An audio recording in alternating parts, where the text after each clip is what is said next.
Hi everyone, today we will talk about how to fix or how to solve the problem of a black screen on the application of Calm app. You will go to settings.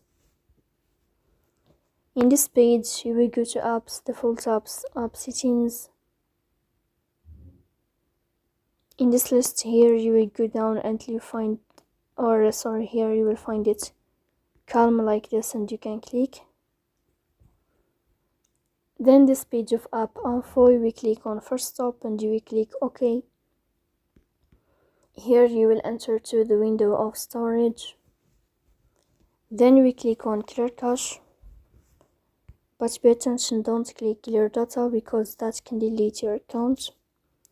In the end, you can turn off your phone and you can wait a moment to restart your phone again to fix that problem. So please don't forget to support us by like and subscribe.